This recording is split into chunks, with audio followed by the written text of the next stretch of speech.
Welcome to a quick demonstration regarding mean and mean absolute deviation. We will take through the steps of calculating the mean and the mean absolute deviation, as well as trying to conceptualize it with respect to ratios. The mean, median, mode, and range. The mean, median, and mode and range are measures that describe a data set. IXL is pulling range into the measures of center. Interesting. Mean, median, and mode are measures of central tendency. In other words, they tell you about the center or middle of the data set. The range of the data set is a measure of variability or how spread out the data values are. The mean of a data set is the average. You can find the mean by adding the numbers in the data set and then dividing by the number of values contained in the data set. The mean of the data set is the average. You can find the mean by adding the numbers in the data set and then dividing them by the number of values in the set. I read that twice on purpose. That's the procedure. So we can try it. We can try it with the example they have. Excuse me. And then I will try to post another video later doing an example with music videos from some of our favorite movies. This data set is 4. This is so boring. Just a random data set of numbers. I have no idea what they represent. I would have much more fun analyzing numbers from something I care about, like Moana. Make way. Just kidding. I don't need to be singing. Okay. So here we have 10 numbers. I know this immediately because I formed an array. It's a 2x5. I know that if I have, these are things that I'm automatically thinking about. I'm calculating mean and mean absolute deviation, but I also need to know if that's the measures of center that's going to best represent the data. So in case I show the display of this data and it's not symmetrical, then I will need to use the the median, and the interquartile range for further investigation. So first, I like to order the numbers, but we don't have to. We can just add them all up. So that's the first step. Ordering numbers is the first step in finding the median. It's necessary. With mean, you don't need to do that. What I'd like to do maybe is go, okay, I have 4 5. So 4 times 5 is 20. So I have 4. This is my frequency. This is the value. This is the total. So I have 4 5s. 4 times 5 is 20. Okay. Then I have 1 4. So probably could have done that before the 5s if I wanted to go in order, but I don't have to go in order. So the 4 is done. 2 6s is 12. 2 7s, 14. And an 8. Now this should add up to 10. 5 and 5 is 10, so I'm good. I got all my numbers. These are the values I have. I have 4, 5, 6, 7, 8. So if I were to make a histogram or a dot plot, 4, 5, 6, 7, 8. And here's the total value of all the scores. So this gives me that sum I'm looking for. 24, 20, or I do the ones place first. So 4, 6, 8. That takes 10, 8, carry the 1, 1, 3, 4. 48. Does that look right? Yes, that looks right. Okay. Now I have my total. I know I added everything up. I set up my number line. I have a data set of 10 points. I need to decide if I want to do a histogram or a dot plot. I'm going to do a histogram because we've been working on them in school. With a histogram, I do need to favor towards the right, meaning that the bin that will hold 8 is to the right in between 8 and 9. So I do sort of need that phantom 9 tick mark. How many 4s do I have? Well, here I can do my little frequency axis. 1, 2, 3, 4, 5. I only need a maximum of 4 frequency. From 4 to 5, I have one value that fits here. It's the 4. So we have 1 4. We have 4 5s. So in histograms, the values fall to the right. 6 goes, you fall to the right. Like this is 4 is included in the bin to the right of itself. In other words, this bin includes all numbers greater than or equal to 4 and strictly less than 5. 6, I have 2. 7, I have 2. And 8, I have 1. So immediately looking at this, I see it's a skewed right graph. The peak is not in the middle. The mode is not in the middle. This is skewed right. It has a tail to the right. Okay? Or a positive skew. When your data is skewed, you should use median and interquartile range. So let's do that really quickly because we have this here. So we have, we can just do it right here. We have 1 and then 4. So the median is going to be in between these. Well, no. Hold on. So we have 4, we have 5, 5, 5, 5, we have 6, 6, 7, 7, 8. So I didn't want to order them, but I essentially did with a data display. Now I have 10 data points. The middle number will be between the 5th and the 6th data point. So the middle number is here. But remember, our histogram kind of looks it's not a dot plot. So like the 5 is here, but this whole bar considers 5. So we have to be careful there. But anyway, we have our median is going to be halfway between 5 and 6, which is 5.5.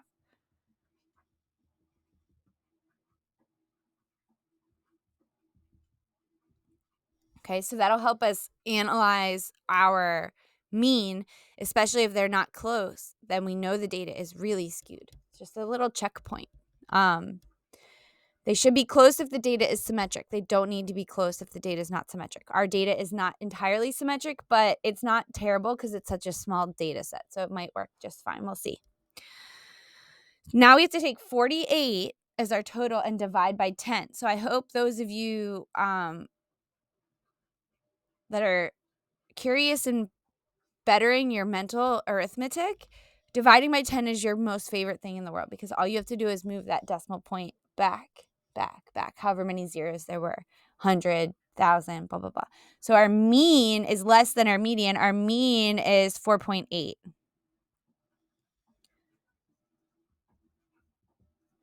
Okay, so these are not very close, right? They're not like 0.1 away or anything. So the data is skewed, but it's interesting. What am I doing wrong? It looks skewed right. It looks like the tail's to the right, but the mean is less than the median, which is really interesting. So I'm going to not do this right now because then the iPhone won't capture it. But let's step back for a second and see if everything I've done makes sense. The total sum, so we have 20, 32, 40, 54, 58. That's the problem. I added wrong. See? I would have not caught that if I didn't set myself up with like the whole problem. Arithmetic is not my strength, especially when I'm being recorded. Where did I lose the 5? Oh, 1, 2, 3, 4, and then I carry the 1. Okay, so this makes more sense. I'm like, no. The skew and the mean should go the same way. In that case, the mean was to the left of the skew. I'm like, is this the coolest data set ever that has like contradictory things or what's going on? I don't know. And that's where I found my mistake. So it's 558 divided by 10, which is 5.8. And that makes more sense. These are much closer. And it goes in the direction we were expecting. The mean should be towards the skew, the tail. Okay, so that is our mean. What is mean absolute deviation? Mean absolute deviation helps us see the variability in the data, how varied it is, how different it is. What's the deviation? How does it deviate from the mean? What is the spread? So if I'm looking at mean absolute deviation, I'm trying to think about, is this data really spread out or is it really close to the center? The more concise the data is towards the center, you would almost want to be excited because then it's telling a stronger story, right? The likelihood of people in this sample to fall in the middle is higher than a data set where the data is really spread out. Then the likelihood of somebody falling away from the middle is higher. So With statistics, we're always just trying to tell a story. What's going on here? What do you notice? What do you wonder? And to find the mean absolute deviation, what we do is we take each value of the data point and figure out how far away it is from the mean. So we have all these values. 5. How far away is 5 from 5.8? Well, it deviates 0.8 from the mean. 5 deviates 0.8 from the mean. I'm going to erase this because we don't need it anymore.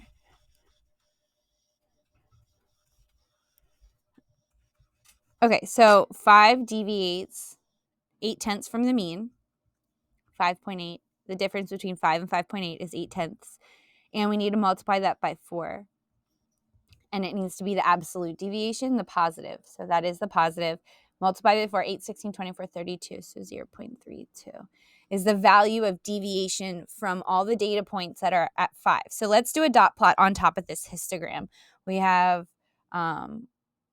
1, 2, 3, 4. 1, 1, 2. Oops. That is a little, should be lower. There we go. And then that should be lower. Okay. 1, 2, 7s. Oops. Oh my goodness. Flynn, get it together. And then 1, 8. So the dot plot might help you see it better with other than the histogram, because then the values are true to the number line. It's not like grouped in these big bins. So if you wanted to switch over to a dot plot, that would be fine. I don't know if I just made it super messy or not, probably. But anyway, here are our data points. We still maintain the sort of shape of the graph. We see it's still skewed right.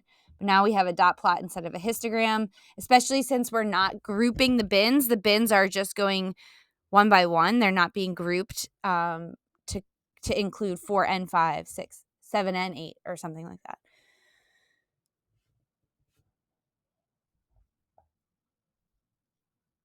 I'll get rid of all these. There we go. Clean this up a little bit. So now we're trying to find the mean absolute deviation. 4 deviates from the mean 1 and 8/10. And there's only one of those values. 6 deviates from the mean 2/10. It's 2/10 away from the mean. 6 minus 5.8 is 2/10. And there's 2 of those. So 2/10 times 2 is 0.4. 7 deviates from the mean 1 and 2/10. Times 2 is 2.4. And then 8 deviates from the mean 1, 2, and 2/10. Just one of those. So we get our total deviation from the mean. Let's see if I can add this time. Put a 0 there, 0, 0, 0. So we have 2, 11, 5, 9, 11. Carry the 2, 3, 7. I hope that's right. Well, I guess I can, this isn't going to tell me if it's right or not, but let's do a quick estimate. 4.6, 5, 6.8, 7.12. That's perfect. Okay. This tells us our total distance from the mean. But remember that it's not a finish line where all these things are trying to reach it on one side, right? It's not, the data points aren't all rushing to get there, and that's not how far away they are. They're coming from both sides. So our last step is to kind of spread this deviation out to all the data points and see, like, on average, how far away are these data points from the mean. So that on average moment is when we divide by how many numbers in the data set. So the last step is to take the sum, the total deviation, and divide it by n, the number of value points, the number of data points in your data set.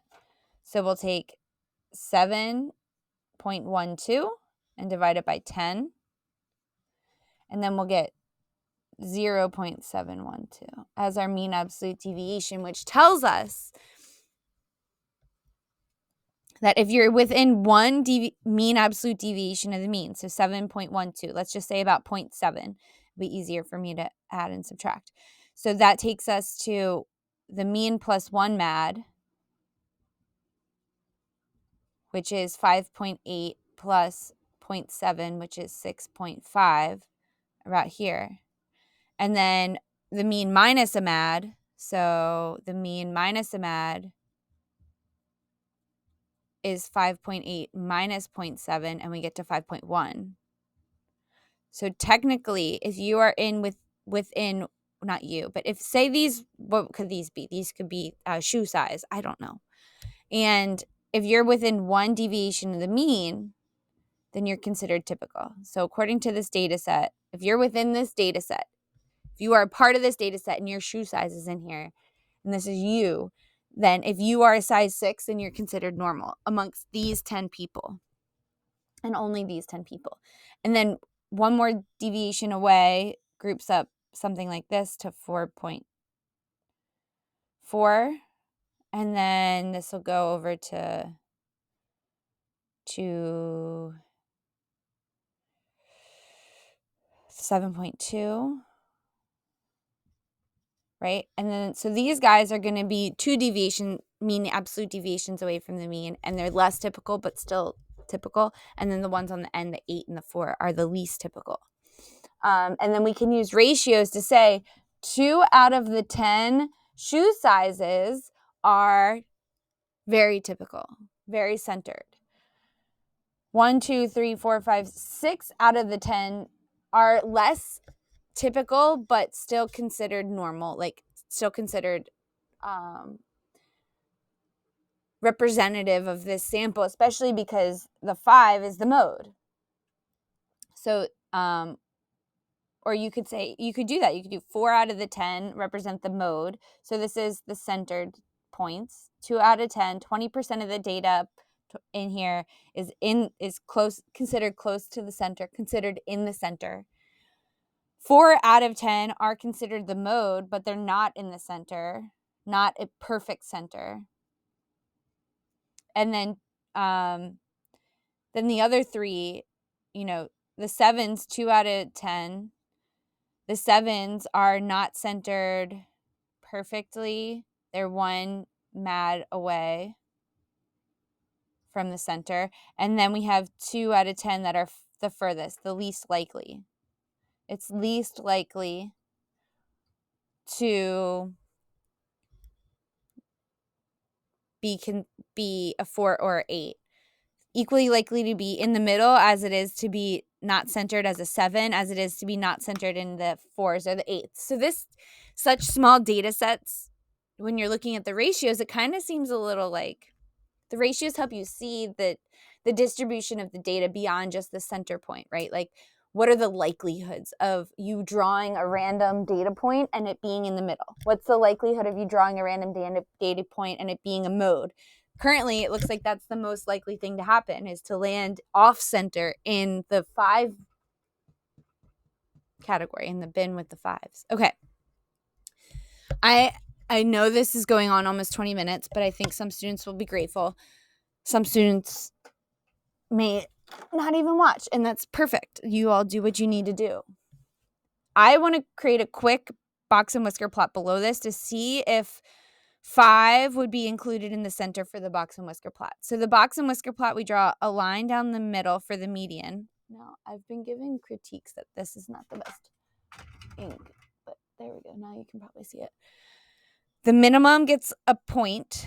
The maximum gets a point.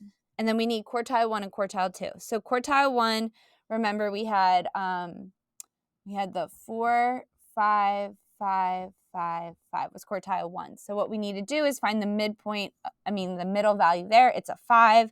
Perfect. Our quartile 1 is 5. Quartile 2, we have 6, 6, 7, 7, 8. Our quartile 2 is 7. This breaks the data up into quarters. So our lowest quartile is 5. And then we have what? 4, 4, 5, 5.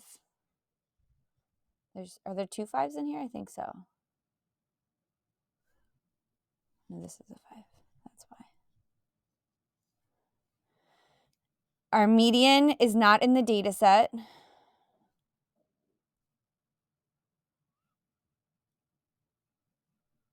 Which is 5.5. And then we have 6, 6, 7, 7, 8. Okay, so with the quartiles, the phone ran out of battery, but that's okay. We'll go. Hopefully you all can see.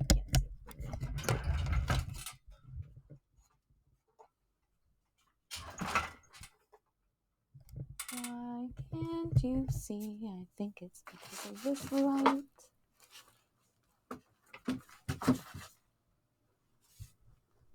That's better, I think. Okay. So with the quartiles, what we have is that we have these 4 data points in the middle being considered as normal. And then there's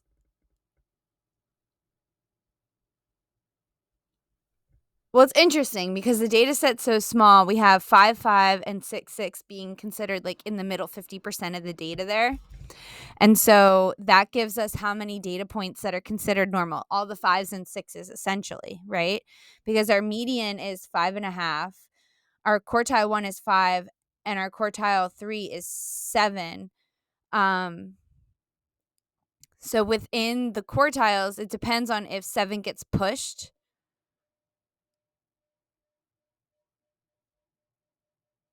Right? Because I'm just trying to think about ratios for this point. Like this is half. Half of a data set of 10 is 5. So which 5 numbers are going to be half? Is it 5, 5, 5, 5, 6, 6? 5, 5, 5, 6, 6? Should it just take the middle? Are we taking everything in here? So this 5 gets left out? It's I don't think so. I think what really happens is like, okay, you get this. The quartile is 5, but since that's below it, it should be considered. And then I guess the 7s are also included. So I guess with the quartiles, if you are 5, 6, or 7, you could argue that that's typical because the quartiles are 5 and 7 and everything in between. It depends, I guess, if you're including the quartiles or not. If you're not including the quartiles, then the only thing that's typical is the 6s, which is what we got with our mean absolute deviation. If you're saying that the quartiles are included in the central part, which is if you go into Google Sheets, that's one of the questions they ask you, for interquartile range and quartiles, inclusive or exclusive. So if this is exclusive, then 6s would still only be the measures of center that are the most reliable, and then the 5s and the 7s make sense to be the next most likely, and then the least likely would be the 4 and the 8. But if we included the quartiles as our choice, then it would be 5s and 7s as well. So it's kind of gives you some flexibility. That's a huge part of statistics, is realizing that all the tools do different things. So being strategic in what you use as your measurement tools, how you display the data, and then especially the last part is like the context you put it back into. So with this example, it was kind of boring for me because there's no context. So I made it up shoe size like halfway along the way. To me, data is rich and real when it's alive and something you're interested in. So I do have a lot of stuff in my office. This data set regarding Moana singing How Far I'll Go, and I tried to capture the different parts of the water cycle and the time intervals in which different parts of the water cycle occur. And then I'm going to collect all those intervals. I color coded them already. So with ratio thinking, I'm already seeing, like, just looking, that red is the most prominent, which is oceans, rivers, lakes, and ponds. And that makes sense because it's Moana. It's an ocean. So that's ratio thinking, just looking at like part to whole, part to part, color coding. But then that gives me a sense of the reality that I'm dealing with, and then I can dive in deeper with actual statistical measurements and tools, and then always return back to my ratios. Does this make sense? The ratios are the part that it's that last part that pulls you back into the context, back into reality. Like, okay, so how many people are in this? Okay, cool. I found the mean. What do I care? How many people are considered to be close enough to the mean? Well, what's close enough? Well, now I have mean absolute deviation. If you're within one mean absolute deviation, you're close enough to be considered center, right? You're likely in the middle. Like, that's the most likely outcome to occur. Things like that. Tying all the way back to skunk at the beginning of the year. Okay, I believe my time has now come to say goodbye. I hope I helped you all that were looking for things like this. I will make more of these if it's helpful. If it's not helpful, I will not make more. So leave me feedback and let me know what you need. Ciao.